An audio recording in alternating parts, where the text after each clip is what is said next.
Ek het laas Sondag gepraat oor waarom 'n God en waarom 'n godsdiens. En die antwoord het maar gelê in Hebreërs 2 Hebreërs die antwoord het gelê in Romeine 2 vers 14 tot 15, dat elke mens het 'n gewete. Jy weet wat is reg en verkeerd, dan ken jy God glad nie. Hy het in jou ingebouwe gewete. Hy het in jou ingebou, daar is iets groter as jy, en dit is God. Is dit nie so nie so my? En dit is waaroor ons laas keer gepraat, maar vanmôre wil ek met jou praat oor waarom kerk? Dis 'n goeie vraag. Waarom kerk? Ek het al agtergekom dat meeste mense wat iets te sê het van teen die kerk of vir van die kerk, is mense wat gewoonlik nie kerk toe gaan. Maar hulle, vergeef my woorde, hulle is die mense met die grootste bekke. Maar hulle weet self nie wat in die kerk aangaan. Maar hulle wil baie sê van die kerk. Hoe praat is, of is ek nou verkeerd? Ja, so is die waarheid. Baie mense wil baie sê van die kerk. En ek kom met jou praat vanmôre so 'n bietjie, waarom kerk? En dit is, ek raak baie excited eintlik oor hierdie onderwerp. Dit is vir my 'n baie belangrike onderwerp. Jy kan die kerk van Christendom, jy kan die kerk en God skei nie. Jy kan nie sê ek het die Here lief, maar jy kom nie kerk toe. Dan sê ek sommer reg vir jou, jy lieg. Ja, dan sê jy mag nie van die kans af sê jy lieg. Ek sê okay, jy mag nie jok. Okay. Maar gelukkig is dit nou nie in ons kerk nie, ons jok ons nie. Right, ons kyk na die skrif daar, soos Hebreërs 10 vers 25.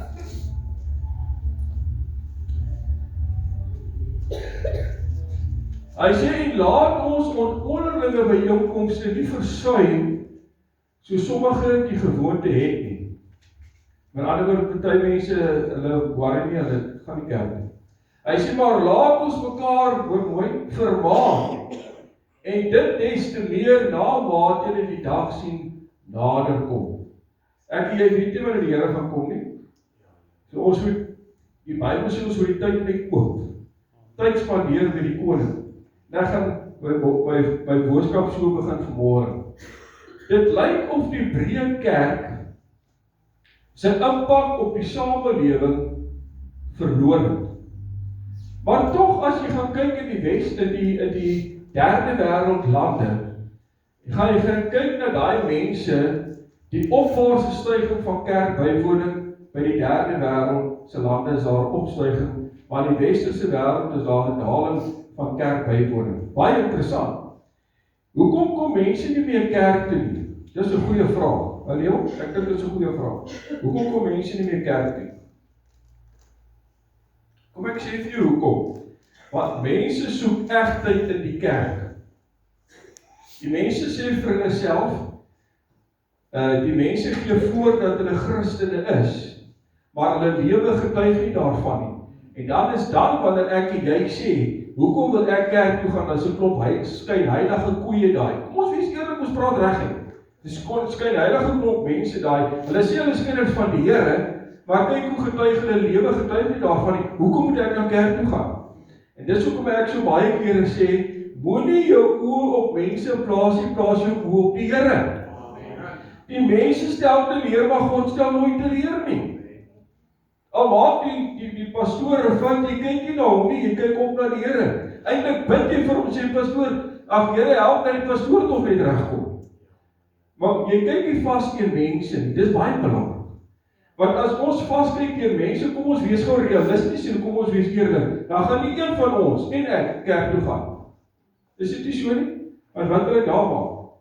Ons moet ons oë op die Here hou en nie op mense nie. Kom ek sê vir jou, wat soek mense by die kerk? Hulle soek egte verhoudings. Hulle soek deursigtigheid. Hulle soek eerlikheid. Mense soek 'n belewenis en nie tradisionele rituele nie. Dis wat mense soek in 'n kerk. Hulle soek belewennisse en nie 'n tradisionele rituele nie. Jy sien, mense wat kerk toe gaan, wil worry nie oor die dogma wat gepreek word nie. Kom ek sê vir jou, hulle soek 'n bonatuurlike beweging van God wat binne die kerk plaasvind. Hulle wil sien dat God beweeg in die kerk. Dis wat mense wil sê, hulle worry nie oor wat die pastoor preek nie. Hulle wil God beleef. Hulle wil God sien met hulle oë, wat God vir hulle kan doen. Is daar 'n belewenis van die Here in die kerk? Ek wil vir jou sê, as die Heilige Gees nie meer in die kerk is, kan ons huis toe gaan. Hoor jy wat ek sê? Dan kan ons huis toe gaan. In die tyd waarin ons leef, wil mense betrokke raak by die kerk, en hulle wil gawes uitleef, hulle wil net sit in die banke nie, hulle wil 'n bediening uitleef. 1 Korintiërs 14 vers 26. Hoor hoe mooi is hierdie. 1 Korintiërs 14 vers 26. Hy sê, hoe staan die saak aan broeders? Wanneer julle saamkom, dan het elkeen van julle 'n psalm, of 'n lering, of 'n taal, of 'n openbaring, of 'n uitleg, laat alles tot stigting geskied. Laat alles tot stigting geskied. Nou jare terug, het die tradisionele kerke 'n onderskeid gemaak tussen die geestelikes en die leuke. Dit is verskriklik interessant. Die geestelike ouens was die ouens wat die nagmaal bedien het, en die leuke was die ouens wat maar net in die banke gesit het. Dit is hoe dit die tradisionele gebruike was in daardie tyd. Nou hoor gou mooi. Nou, kom ek gee vir jou nog 'n voorbeeld. In die Katolieke kerk is die tradisionele rituele so erg dat wanneer jy nagmaal gebruik, kan ek nie eers die nagmaal broodjie na my mond toe vat om in te sit nie. Jy moet jou tongetjie uitsteek, en dan kom die priester, dan sit die broodjie bo op jou tongetjie op nog. Dis al maar Ek kan nie self nagmaal gebruik nie. So dan sit hy nog die broodjie bo op my tong, en dan het my tong uitsteek, wat hy dit moet doen. Nergens in die Bybel het ek ooit gelees dat daar 'n onderskeid is tussen die geestelikes en die leuke nie. Ek het dit nog nooit gesien. Hoor gou mooi, wat ek wel sien in die kerk, is of in die Bybel is wat die Bybel sê, hy sê ons is die liggaam van Christus, met verskillende ledemate, met verskillende funksies. Kerk was deel van die samebyeenkomste gewees van gelowiges reg van die begin af. Was dit so gewees. Nou samebyeenkomste eeue terug was gehou in die tempels, was gehou in die huise gewees. Nou die Christene het 'n behoefte om te fellowship met mekaar. Is dit nie lekker om te fellowship met mekaar? Ek sê altyd ons praat dieselfde taal saam, is dit nie so nie? Dis hoekom jy in die kerk te gaan, jy ons gesels dieselfde taal. Ons soek 'n plek wat ons kan sê, dit is my mense. Dit is my dam, dieselfde gaanste by my dam. En wanneer ons kerk toe gaan, dan wil ek tuis voel by die kerk. Ek wil gemaklik voel by die kerk. 'n Mens wil nie na 'n kerk toe gaan waar jy ongemaklik is.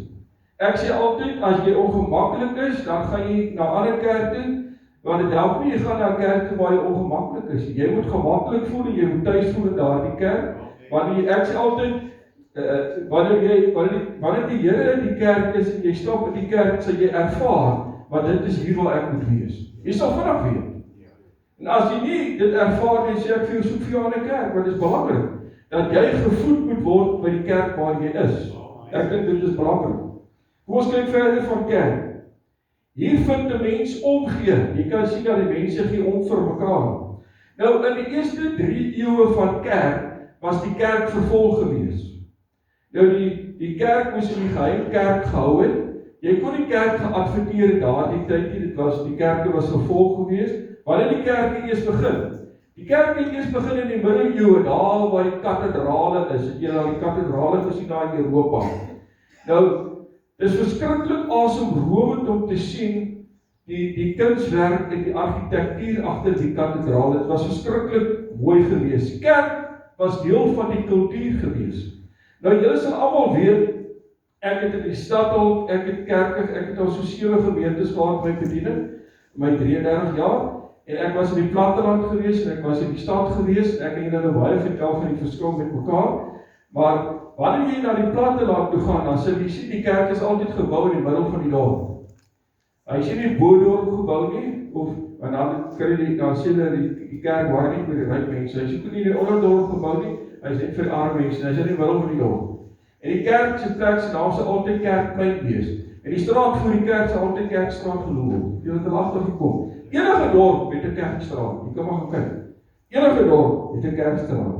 Wie was die belangrikste in die dorp gewees? Die dominee en die skoolhoof En wie was nog die belangrikste? En die dokter. Vandag is dit nie meer so belangrik nie. Mense hoor nie meer oor hulle nie. Mense het nie meer 'n behoefte om kerk toe te gaan nie. Hulle hoor nie meer om voorgestel te word nie, hulle hoor nie om hulle kinders in te seën of te doop nie. Hulle hoor nie om aangeneem te word in die kerk nie. Mense trou ook nie meer in 'n kerk nie, hulle trou nou by trouvenues. Het julle dit al gesien? En gelukkig is die begrafenisse is daarom nog in die kerk. Hopelik nog redelik lank, maar as daar baie min mense is, dan hou hulle sommer kerk daar by die begrafenisonderneming. Maar dinge het so baie verander kom, Willie, daar in my tyd het jy begrafenisbroodjies gehad. Begrafenisbroodjies is, God my broer, dis nou kletters. Die mense raak nou oulik. Dit is nou kletters wat die mense het. Nou baie kerke jare terug, het die regering na die kerke toe gegaan, dat hulle vir die kerke gevra, wat sê julle oor hierdie saak, of wat dink julle oor hierdie saak? Dis verby, en dit doen dit nie meer. Hulle het altyd die kerke gevra, wat dink julle, en wat sê julle? Daai tyd is verby. Nou kom ek en ek vra, raak die kerk die harte nog aan van moderne Christen? Dis 'n goeie vraag. Is die kerk nog relevant? En dan vra ek, by die kerk, daar's baie min kerk op TV, weet jy, daar's baie min kerk op TV, nee. Hoor gou wat ek vir jou sê. Ons as Christene glo dat jy jou lewe vir Jesus Christus moet gee. Ons glo dat die hel en die hemel is 'n werklikheid en dit is 'n realiteit. Ons as Christene wonder nie daaroor nie. Kom ek sê vir julle wat is die probleem? Die wêreld het hulle respek en vrees vir God verloor. Dis wat gebeur. Hulle het hulle respek en vrees vir God verloor. En wat het nog gebeur? Hulle het die gesag van die skrif in die wêreld ondermyn hulle die skrif en hulle verwerp die hele skrif. En dit is die probleem van baie mense. Ons leef in 'n wêreld waar mense minder vriendelik is, mense minder verdraagsaam is. Om 'n Christen te wees, lyk vir my moet ons dit so 'n bietjie hersien. Om sakkie ons moet 'n bietjie ons wiele alignment inkry. Ons moet weer in lyn kom met die woord van God. Wat sê die woord van die Here vir ons? Daarom sê ek, ons moet weer in lyn kom met die woord van die Here. Wat het Jesus bedoel met kerk? As jy gaan kyk, dan sê jy, wat is die grootste funksie van kerk? Ek sê altyd die kerk is 'n hospitaal net vir mense wat siek is. Die kerk is hospitale vir prostituie, die kerk is hospitaal vir mense wat nog nie by die Here uitgekom het. Dis eintlik waarvoor kerk is. Die kerk is eintlik bedoel om die weduwees en die wees en die kinders na te kyk. Doen baie kerke dit? Dis 'n goeie vraag. Of hou ons onsself besig met 'n klomp ander goede? Dis 'n goeie vraag. Nou baie mense het na die COVID-19 het hulle oorgeskakel na die kerk media toe. Hulle kyk nou op die TV kerk. Kom ek sê gou vir jou, dit wat jy op die TV sien, sal nooit die essensie van die samebyeenkomste van die kerk ooit kan vervang. Nooit. Dit sal nie kan. Jy sien, kom ek sê vir jou, vir wat is die media kerk eintlik voor? Vergewe my nou as jy bo 70 is, dis vir die mense bo 70. As jy nou nie meer kan kerk toe kom nie, jy voel jy jou skeliere wil nie lekker werk nie, dan kyk jy TV op die TV. En dit is die media kerke vir die mense wat in die hospitale is. Dis waarvoor die media kerke daar is. Kom ek sê vir jou, hoekom gaan ons kerk toe? Ons gaan kerk toe en ons wil altyd God verheerlik. Dis hoekom ons kerk toe gaan. Onthou, God is nie minder God omdat ek en jy hom aanbid nie. God was God gewees nog voor die mens daar was. Hoor wat ek sê. Al sou die hele wêreld staan om die Here te loof, die Here te prys, die Here te aanbid, of om kerk toe te gaan, hoor mooi, maak dit geen verskil vir God. Geen verskil. God soek nie mense se applous nie. Hoor wat ek vir jou sê. God soek nie mense se applous. Kom ek sê vir jou, wat soek God? God soek 'n wederwysige verhouding van liefde by jou en by my. Omdat hy jou uitgesterf aan die kruis wat hy lief is vir jou, hy het jou geskep omdat hy lief is vir jou, daarom soek hy 'n wederkerige verhouding van liefde. Hoor gou mooi wat ek nou gaan sê. Om hande te klap in die kerk is wonderlik. Om jou hande op te steek in die kerk is ook wonderlik. Maar ek wil vir jou sê, wanneer dit meganies is, en daar is nie ware aanbidding betrokke nie, sê ek vir jou beteken, jou hande klap, en jou handjies wat in die lug op is, beteken niks voor die Here. Daar moet ware aanbidding wees. Maar kom ek sê vir julle, was die probleem in die kerk. Ons klap hande en kyk ons rond. Ons steek ons hande in die lug op, ons kyk na ander mense, wat doen hulle? Dink jy dit is ware aanbidding? Ware aanbidding, jy maak jy oor toe en jy konsentreer. Jy sê, Here, wat wil jy vandag vir my sê? Miskien is daar net een lyntjie wat die pastoor sê, dan gaan ek dit vat in die geloof. Daai lyntjie is dalk vir my, Here. In ander woorde, jy is gekonsentreer, ware aanbidding is, jy sit jou oë op die Here. Wat gaan die Here vir my sê vanmôre? Wat wil die Here vir my doen vanmôre? Dit is wat ware aanbidding is. God soek nie mense se applous soos ek sê. Kom ek sê vir jou, God se teenwoordigheid behoort in 'n kerk beleef te word. God se teenwoordigheid behoort in 'n kerk beleef te word. Preek is belangrik in 'n kerk. Om te sing in die kerk is baie belangrik. Maar weet wat is belangriker as die preek en wat is belangriker om te sing in die kerk? God se teenwoordigheid. Hoor jy wat ek sê? God se teenwoordigheid. Maak nie saak wat se kerk, wat se program in die kerk nie. Ek en jy moet die Here ervaar binne die kerk. Jy sien, ek wil vir jou sê, ons het die essensie van kerk verloor as God nie teenwoordig is binne die kerk. Hoor wat ek sê? Dit is baie belangrik. Onthou, sonder God is kerk nie kerk nie. Hoe ek sê dit weer? Onthou, sonder God is kerk nie kerk nie. Ons moet nie in die kerk dinge meganies aanjaag of bewerkstellig wat nie daar is nie. Mense doen vreemde goed in die kerk om mense te trek na die kerk toe. Mense, ons het niks nodig om mense te trek nie, om vreemde goede te doen nie. Ons het die Heilige Gees nodig in die kerk. Dis wat ons nodig het. Want die Heilige Gees sal jou oortuig van wat is reg en wat is verkeerd. Ek hoef nie eens vir jou te sê wat is reg en verkeerd nie. Want wanneer jy ingestap kom, moet die Heilige Gees al klaar vir jou sê wat is reg en wat is verkeerd in jou lewe. Maar wanneer jy kerk toe kom, moet jy ingestel wees op die Heilige Gees. Wat wil God vir my sê? Here, maak my geesteskoel oop. Here, maak my geestelike ore oop, dat ek fyn sal luister wat U vir my wil sê. Dit is wanneer jy ingestel is, wanneer jy kerk toe gaan. Wat gaan die Here vanmôre vir my sê? Wanneer jy instap in die kerk. Ek wil vir jou die volgende sê, wanneer jy instap in die kerk, wil die God se teenwoordigheid voel. Hoekom sê ek so? Want dit gaan oor hom. Dit gaan oor hom. Weet, as ek vir jou vra, hoor gou hierdie een, dit is baie belangrik. As jy vir iemand vra, hoekom is jy kind van die Here, jy sê, nee, ek het Jesus Christus aangeneem, ek het hom aangeneem as 'n persoonlike saligmaker en verlosser, maar weet jy waaroor gaan dit eintlik? Dit gaan eintlik wat hy vir jou gedoen het. Wat sê dit weer? Dit gaan eintlik oor wat hy vir jou gedoen het. Dis eintlik waaroor dit gaan. Ek wil die volgende vir jou sê, God se teenwoordigheid laat mense se harte smelt. Nie wat die pastoor sê, of wat die pastoor is oulikie, nee. God se teenwoordigheid laat harte smelt binne 'n kerk. Koinonia beteken same byeenkomste. Ek wil vir jou sê, dit is 10 keer beter, die koinonia same byeenkomste by 'n kerk, as 'n gewone visvakklank. Of enige klank. Hoekom? Want daar's geestelike intimiteit binne in die kerk. Dis hoekom dit beter is as enige klank. Dis hoekom ek dit sê. Hoor gou mooi, Prediker 2 sê vir my, dis beter ons is daar om vir mekaar te dra, om mekaar op te tel. Weet jy, as jy kerk toe gaan, dan voel ek my ek behoort. Wanneer ek kerk toe gaan, dan besoek ons mekaar in die kerk, nie net in die kerk nie, is ons begin mekaar nou te leer ken, dan kuier ons vir mekaar, ons besoek mekaar in die kerk, en weet jy wat, ons bid ook vir mekaar. Ek bid, wel Johan, ek sê vir jou, Johan, ek het 'n operasie die 23ste, jy moet vir my bid asseblief. Dan weet ek voel nie alleen nie, Koos, want daar's iemand wat bid vir my.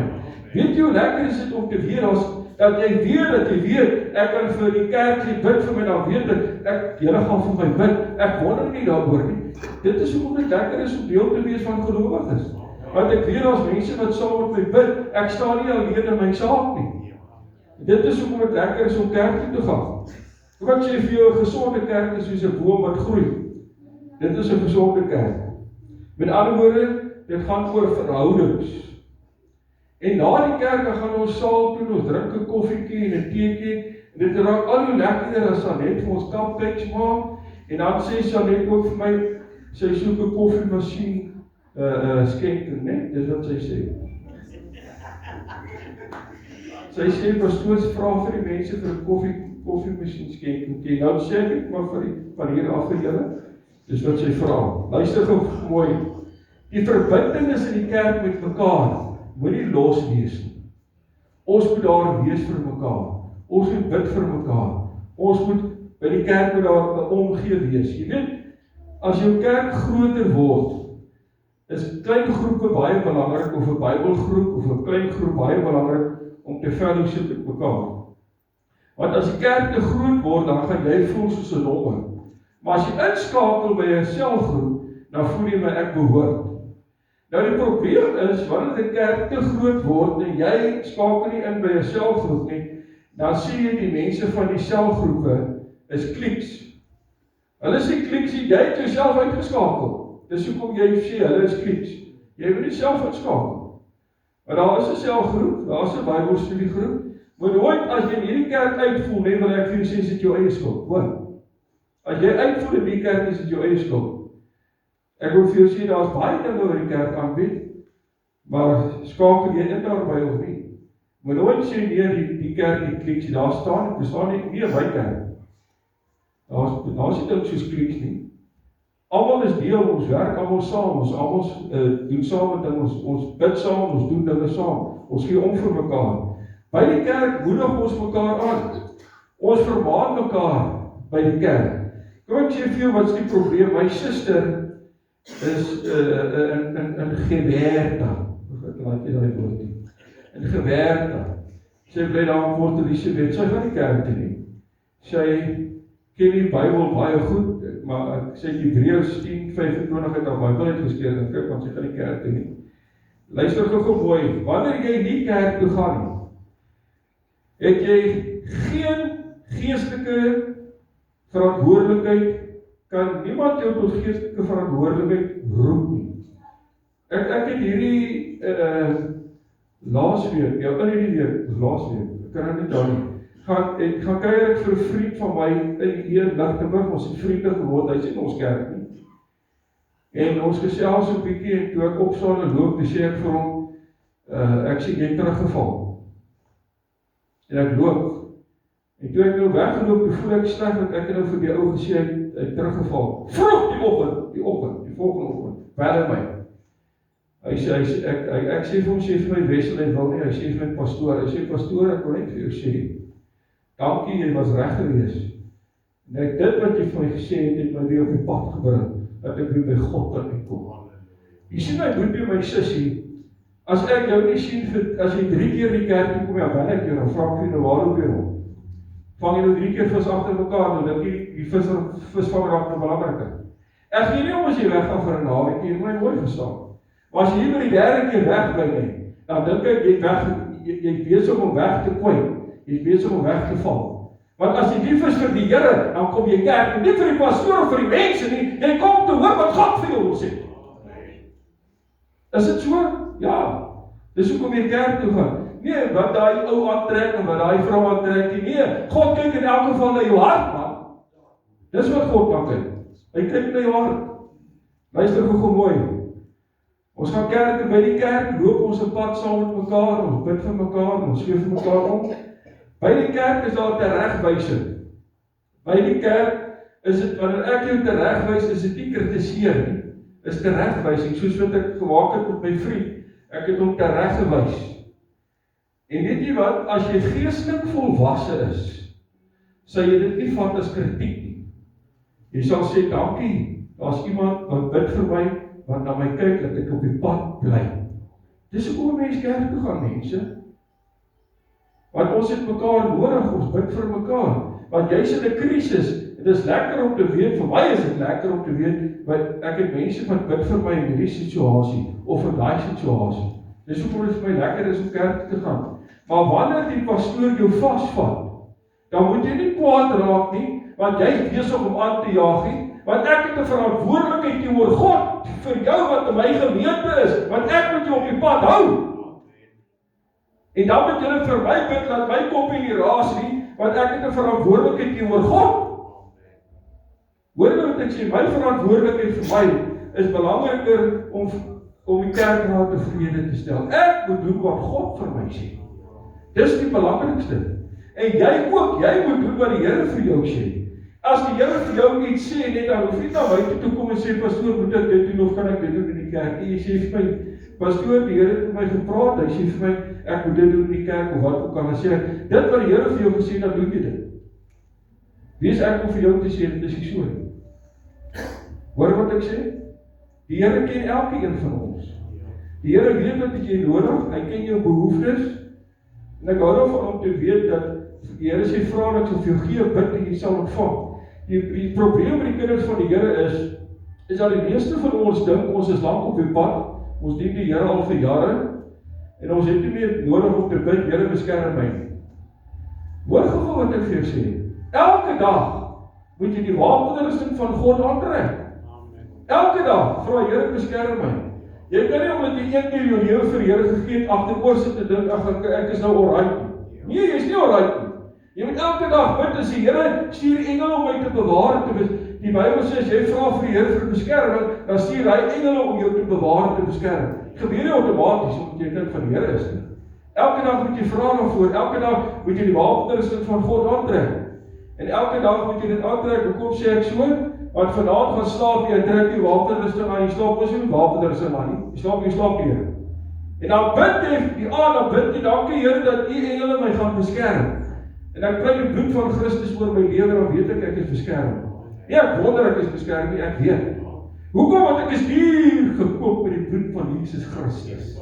Ek is 'n prinses en 'n prins van die Here. Dis hoekom ek kan bid en sê, dankie Here, dat U my gaan beskerm. My wapenrusting is uitgetrek, maar vanaand slaap ek met die engele wat my gaan beskerm. Maar as jy dit nie bid nie, het jy 'n probleem met boetie en my sussie. Ons moet bid en kom ek sê vir jou, hoekom gaan jy ook kerk toe? Want die kerk leer jou van werksetiek. Wat is werksetiek? Hier ek raak so opgewonde, voel of ek ons spring hier soos 'n popcorn. Werksetiek is om nie mense op te koop met Kentucky.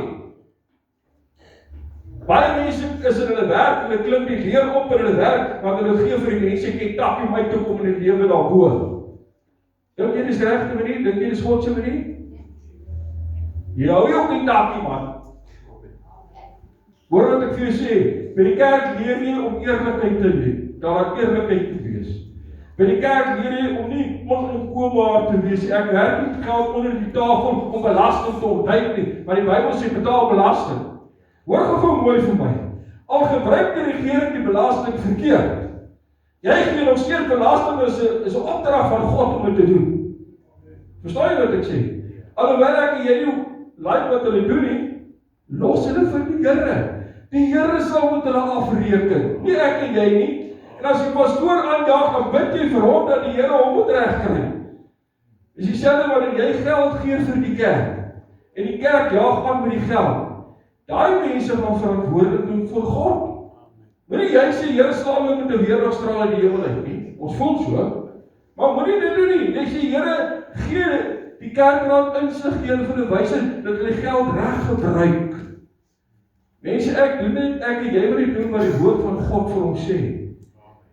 En dan sê jy sien hoe God jou begin te seën en te salf, wanneer jy verby mense kyk, want mense maak foute. Maar nie God nie. Hy maak nooit 'n fout nie.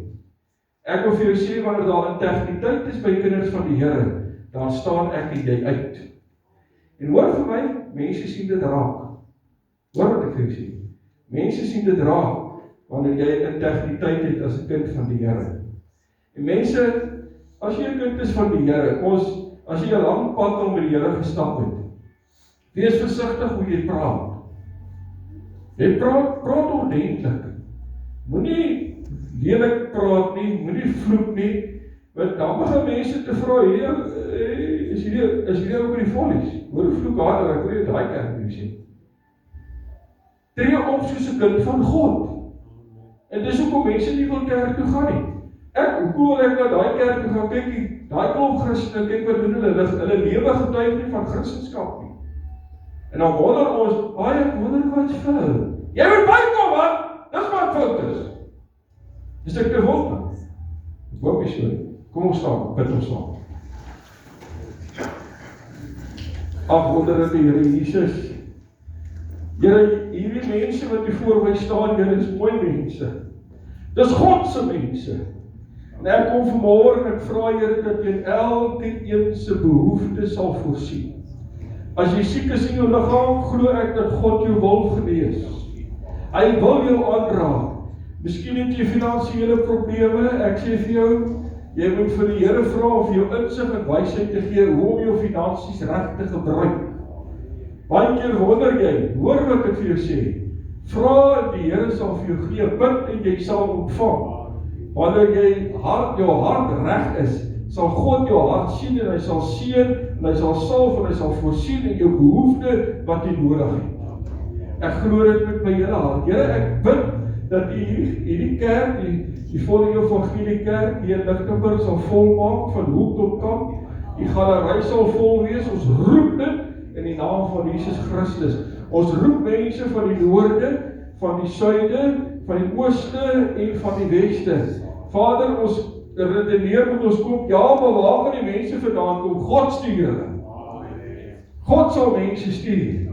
As hulle kom by 'n kerk, hulle sê, maar dis 'n omgekeerde kerk, dan sê hulle, maar hier wil ek wees. Ek wil by daai dam wees, by daai eende wees, en by daai ganse wees, want hulle praat dieselfde taal. Hulle praat God se taal. Ek wil bid, Here, dat U regtig waar sal stilstaan by elke gesin vanmôre. En Here, U weet wat het elke een van hulle nodig. En daarom kom ek in die naam van Jesus, die soetste naam bo aan elke ander naam.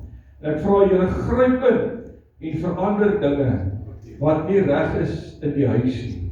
Ek roep dit in die naam van Jesus, die soetste naam. Nou jy is nie alleen nie, die Heilige Gees sal jou help wat om te doen. Dit is kosbaar om te weet ek is 'n kind van die Here, want sy Heilige Gees is daar om my te help. Ek is nooit alleen nie. Dankie Jesus vir hierdie woord wat U vir my gegee het van wat is kerk. Sal vir ons Here seën ons op 'n spesiale wyse. Ek bid in die kosbare wonderlike naam van Jesus Christus. Amen. Jy bly weer was hier.